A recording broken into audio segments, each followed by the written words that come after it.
Hi, I'm Diane, your host of Epic Conversations. And today we're going to talk about the horse and the jockey. And I got to have Josue explain this one.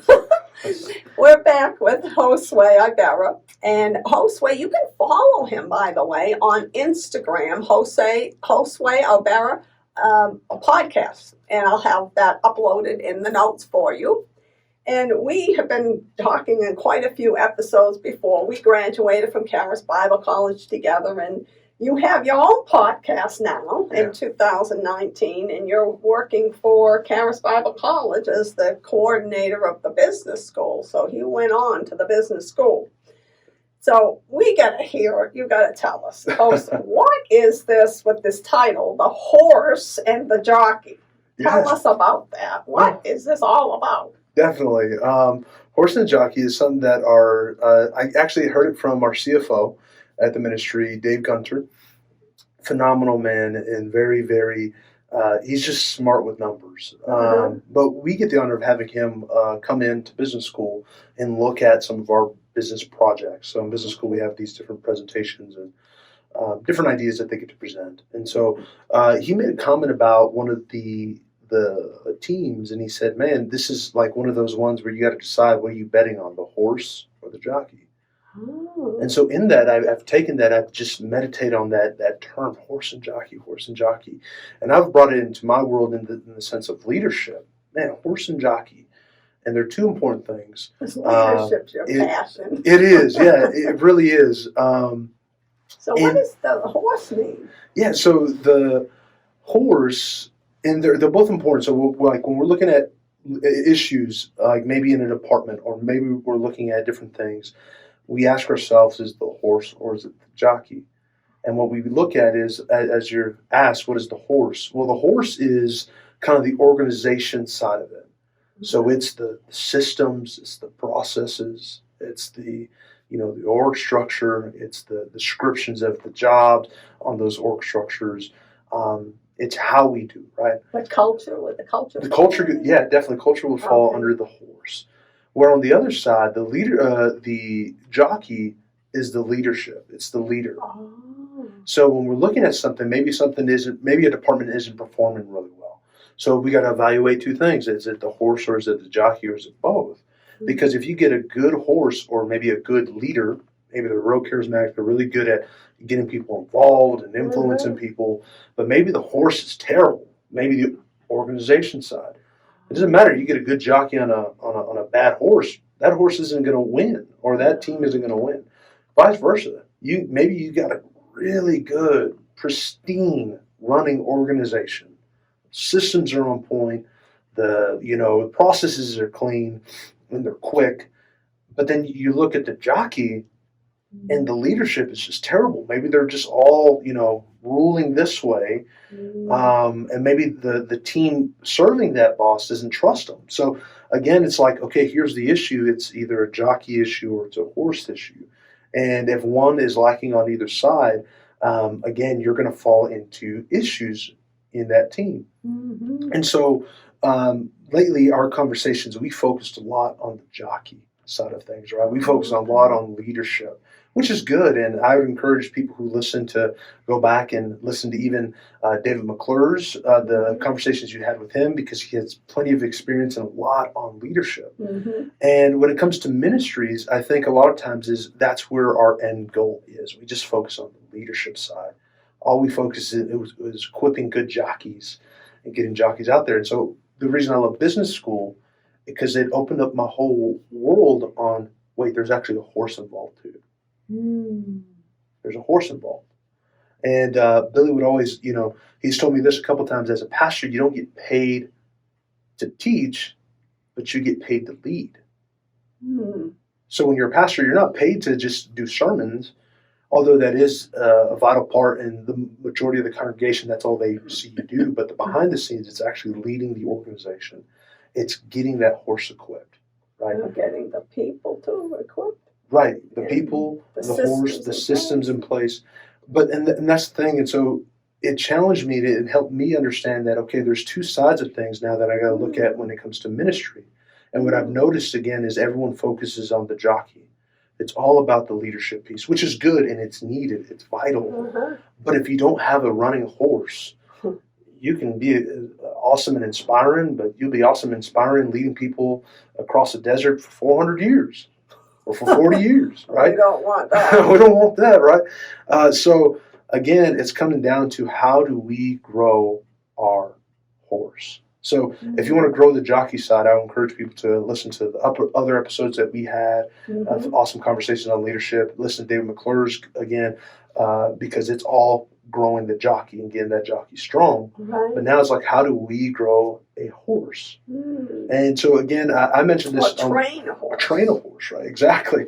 I mentioned this before when we talked about when I came into Freedom Church, the horse was kind of limping because, again, everyone was doing all these different things. And it was all from a good heart. It's like, hey, I'm just here to help.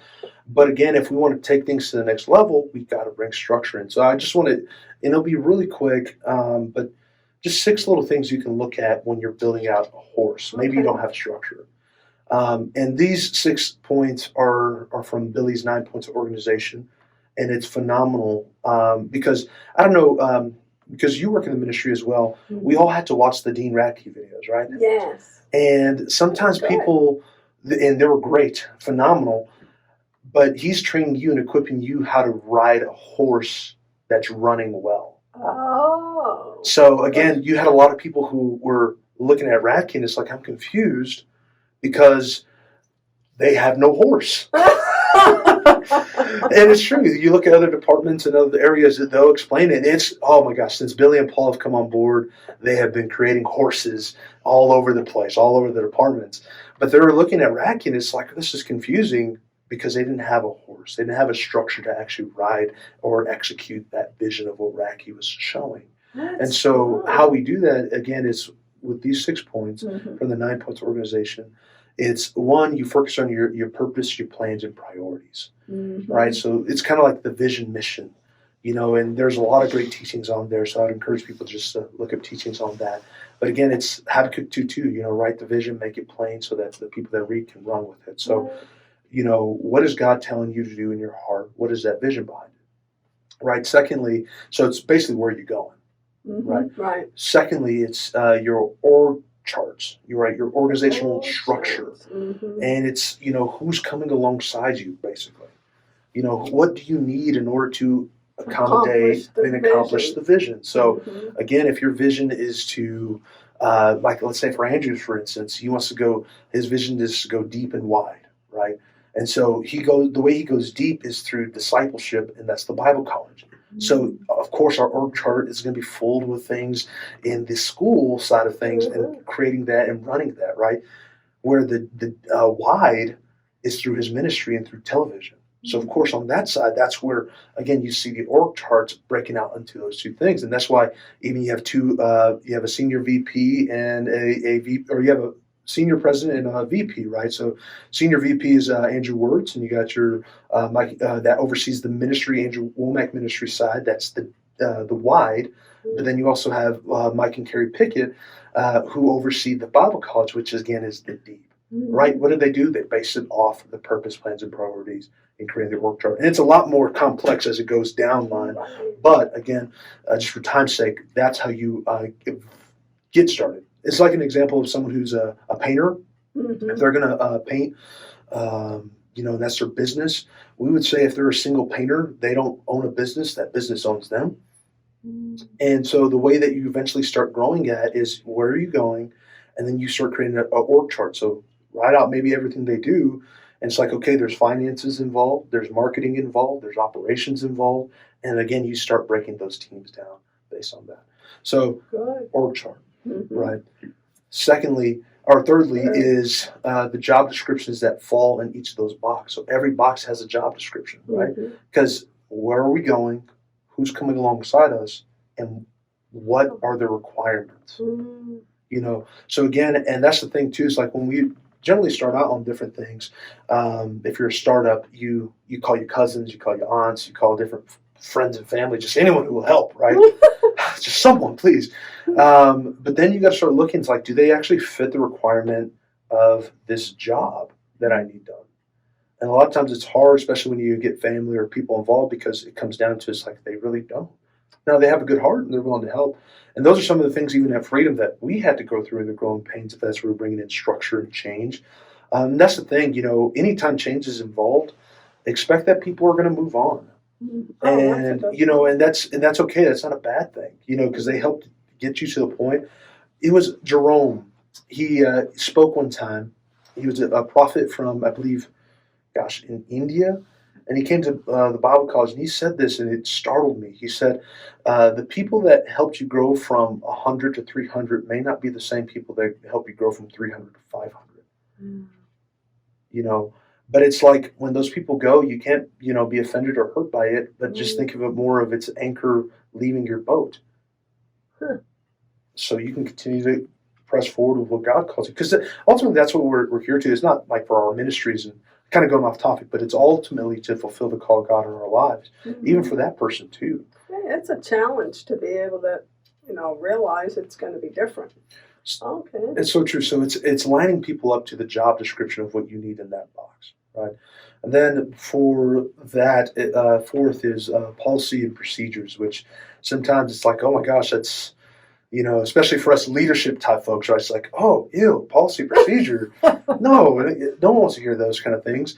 But it's understanding that policy and procedure, it's a living document. Mm-hmm. It's not the written word, meaning that it's stuck and it never changes. Yes. It's always going to change and always going to evolve. But you got something, a blueprint to work with. Anyway. Exactly. And so when you get people on board, I started working at Comm Services, and I've worked with different people, and at that time I even became a trainer there, so it was awesome. Mm-hmm. And the best compliment I've gotten is like, hey, I've worked for Verizon or I've worked for all these other call centers, and they said this is by far the best training that has ever been given to us. Excellent. And it's at a call center, right? We take really time, but what are we training off of? Our policy and procedures. Yeah, you need something, right? To you train need something off to train off of. Mm-hmm. And so again, you have those things written out, and you realize eventually they're going to change down the road, but they change. Right. And so I'm going to quickly go through these other points, but the fifth is your core dialogue schedule. So again, where are we going? That's purpose, plans, and priorities. Who's coming alongside me? That is your org chart. What is the requirements? Right. Mm-hmm. That is your job description. Fourth is policy and procedures. It's what are they going to do in this journey, right, to get there? Mm-hmm. And then fifth is our core dialogue schedule, which is how are we going to communicate? Oh, okay. So it's how often, dialogue. Yeah, you got to communicate. Okay. So it's how often do we meet? So it's like, example for me at Freedom, my core dialogues look like this. On Tuesdays, I meet with my EAs, so I have executive assistants that help me out with a lot of the administrative stuff. Because my job's administrative enough, so don't need another administrative job. So they help me out with that. I meet with them, and we cover everything that from dashboards to projects to reminders, and just getting some upkeep going. Right. Then I meet with Pastor Joe and Tessa, and we call it kind of our pre-meeting to discuss what do we really need to accomplish in the executive meeting. Mm-hmm. So we cover and we talk about different things. Some direction setting, some coaching setting, like Josue, we need you to meet with this department and really coach them up on this. So you get together in person. Right. That's your communication. Our communication. Then from there, we have our executive meeting right after that. Mm-hmm. And that's with all the other department leads. But again, all of that is core dialogue schedule. It's consistent. And that's the key part. Consistency with me and your team. So even if you meet once a month, just make it consistent once a month. Okay. Core dialogue schedule. And then the sixth one, which is the last one I'll share, is just our reporting systems. So if you're going to manage anything, you have to measure it because you measure what you manage. That's or you manage what you measure. Mm-hmm. So I like to say it like this, if God's called us to steward something, you can't really, you steward what you manage and you manage what you measure. So if you're not measuring anything, you're not managing anything. If you're not managing it, you're probably not stewarding it. It's kind of like finances, right? When we talk about people having a, budget, right? Budget. And everyone talks about being a steward with our finances. But again, it comes down to if you're not measuring it, you're not managing it. And if you're not managing it, you're not stewarding it. Oh, And so that's good. in our reporting systems, it's our what Radke would call KPIs, or our key performance indicators. What is important to us and how are we measuring it? So those are 6 quick things that you can look at to build a horse up if you ain't got a horse, and get started that way.